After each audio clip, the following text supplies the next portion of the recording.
Hi guys, and welcome to another video. Today we are talking about another book haul. This is, I think, the final book haul. I think I've got all the books that I ordered and all that stuff. So let's go ahead and show you guys all the books that I got. So first I'm going to talk about a duology that I have been really excited about. I have read the first one already. So I was really excited when I saw that the release date for the second one wasn't that far away. So I decided to order the first and the second one because I have read it online. I did not read it in book form. So One Dark Window by Rachel Gillick and Two Twisted Crowns. And a whole lot of bookmarkers from the store that I work at. So I have read the first book and I was so in love with the story. I thought it was well written. I thought it was a brilliant idea. And the ending was really good as well. So when I saw that they had the second book coming out pretty soon, I was like, you know what? I just need them both up. And look at how pretty these are. These are so pretty. I will say the first one.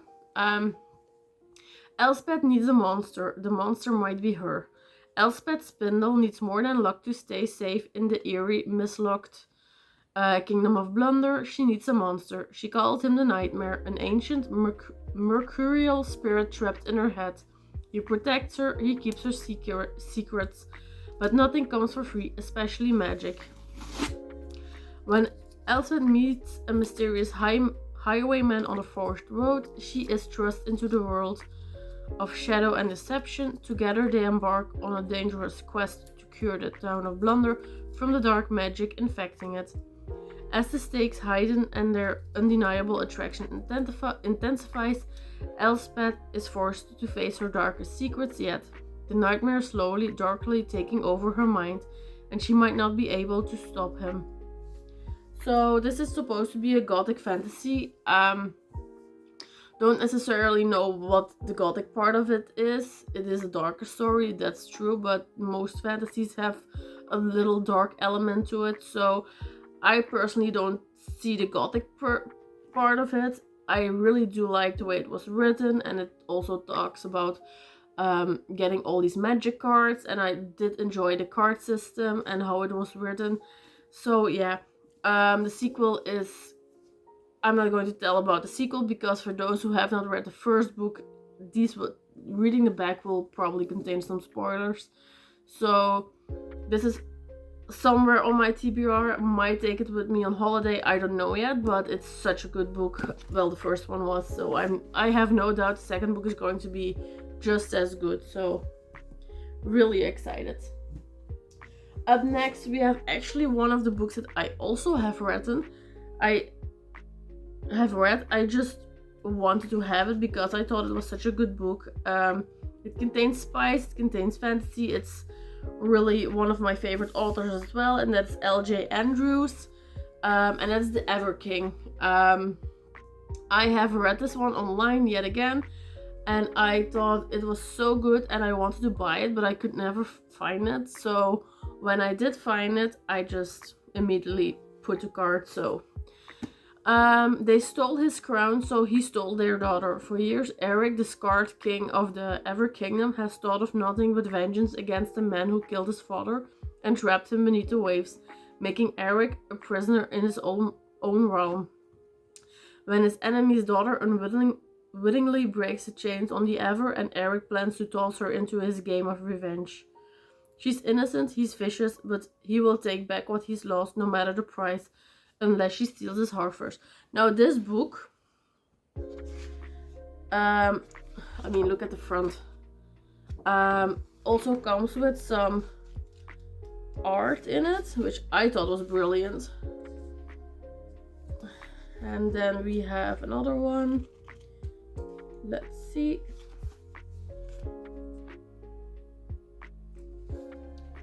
And then we have two more to go. Then we have this one. And then is it lastly? No, almost. No. Then we have this one, which is my favorite probably. This is stunning, guys. I really do like this. And then all the way in the back we have this one, which is the most priority of all, and I do believe that's one of, I think this one is going around, so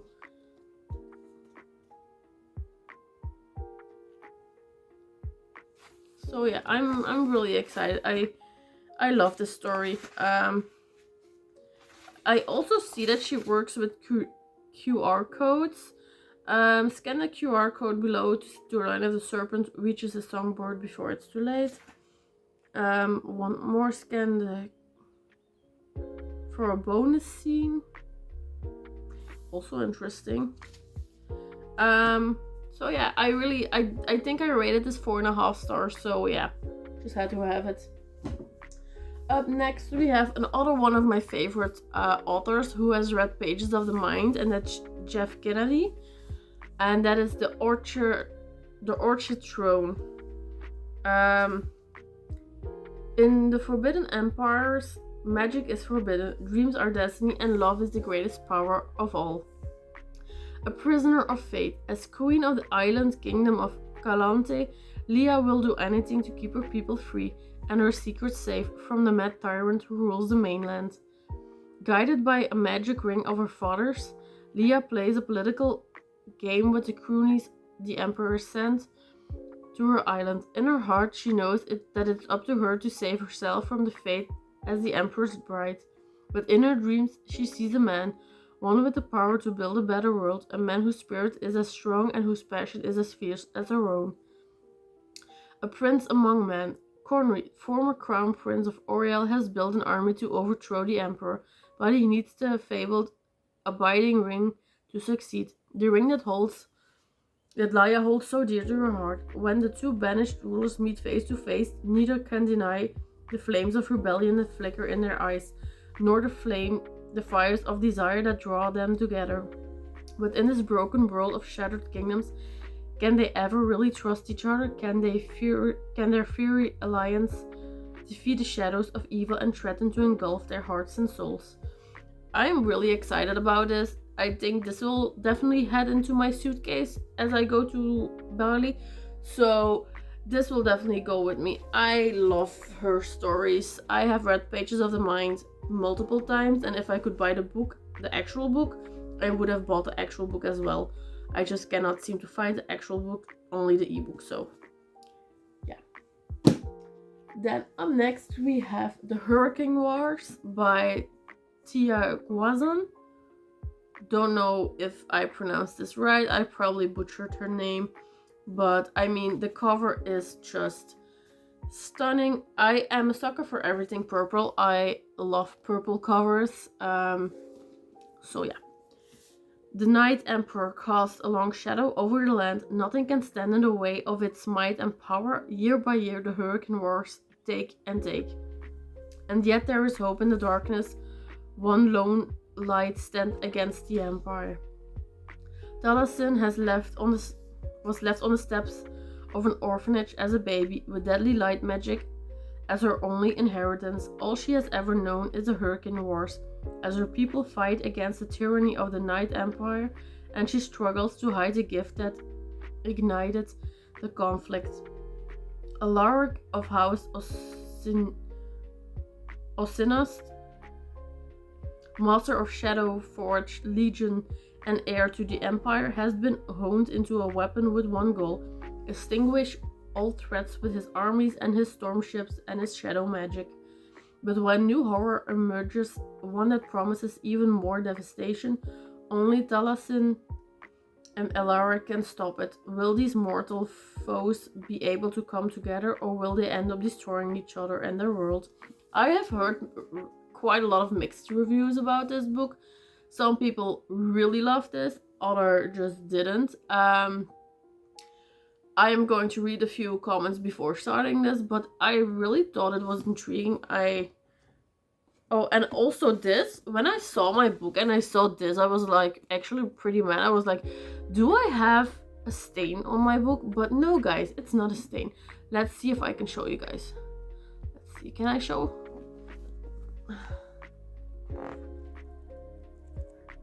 Yep, that's what it is. It's a ship.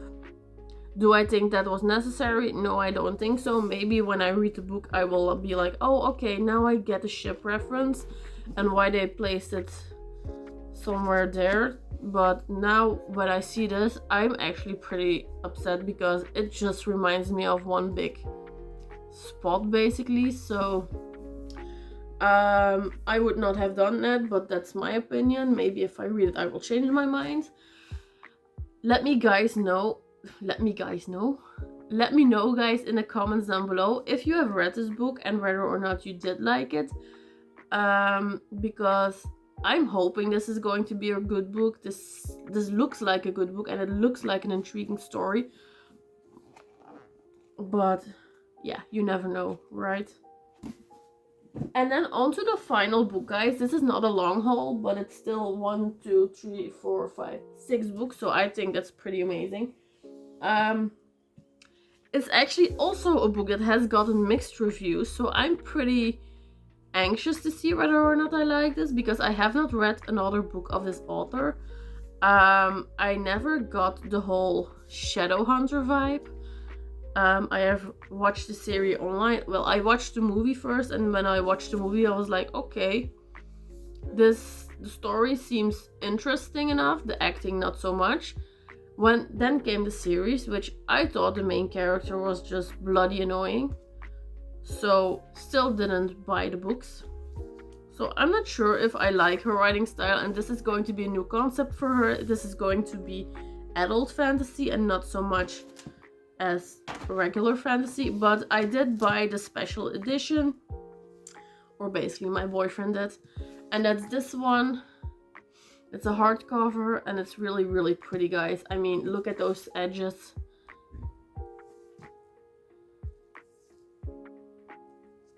This is the back, the spine.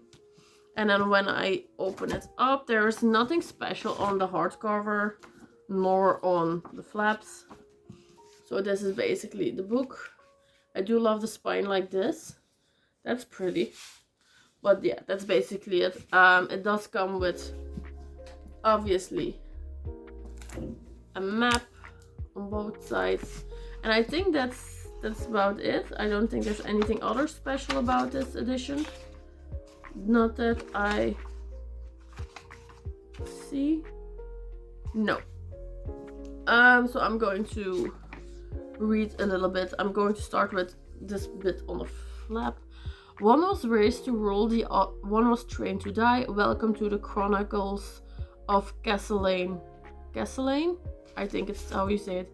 Two outcasts have the power to change everything, but will they grasp the hand of destiny? In the vibrant city-state of Castlane, nobles and criminals have one thing in common: the constant search for wealth, power, and the next hedonistic thrill. Yet as an improvised orphan, Cal's prospects look bleak until he's stolen from his old life to enter a new one of luxury and peril. He's to become Prince Connor, Aurelian's body double, shielding the prince from all danger. As his sword catcher, he and Connor will become close as brothers, yet Cal lives for one purpose: to die for Connor.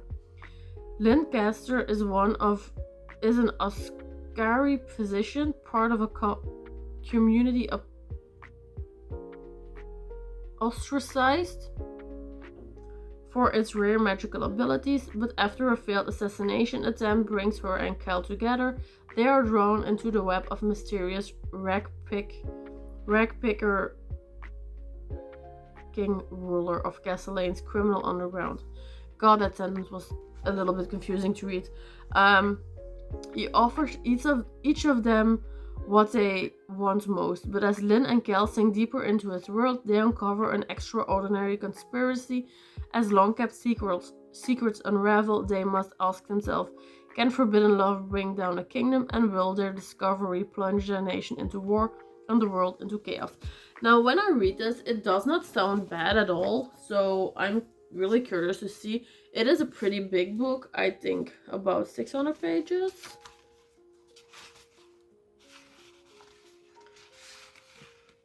yeah, 604 pages. So I don't know when I will read this or when I make the time to read this.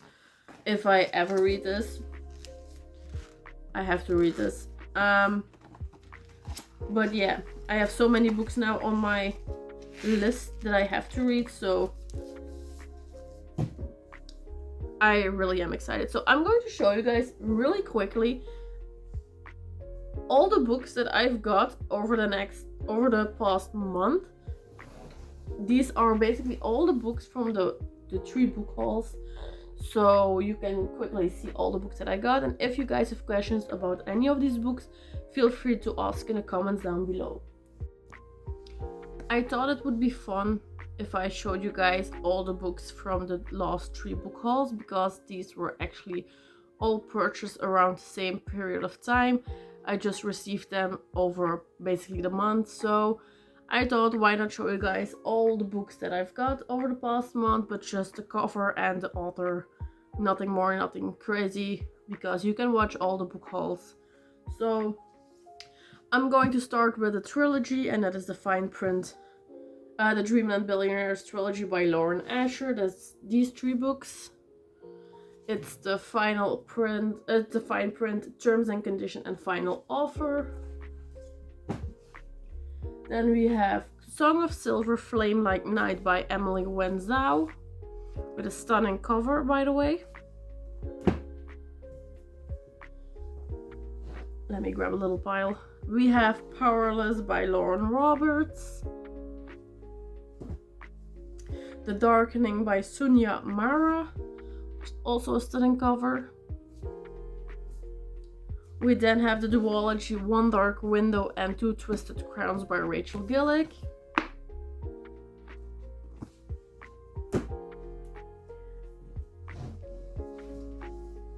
We then have the Evergreen Air, which is book 4 of the 5 Crowns of Ocaret by A.K. Mulford.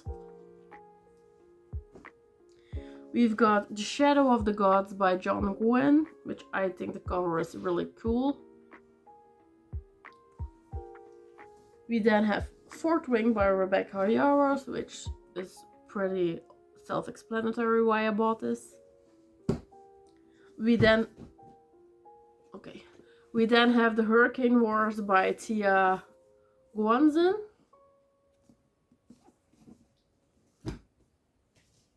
We then have Throne of the Fallen by Carrie Maniscalco. This is the hardcover.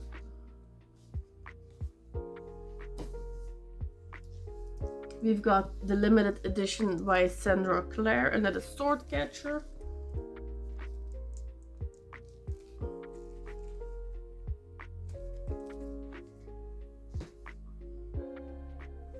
We have The Ever King by L.J. Andrews, which comes with beautiful art prints.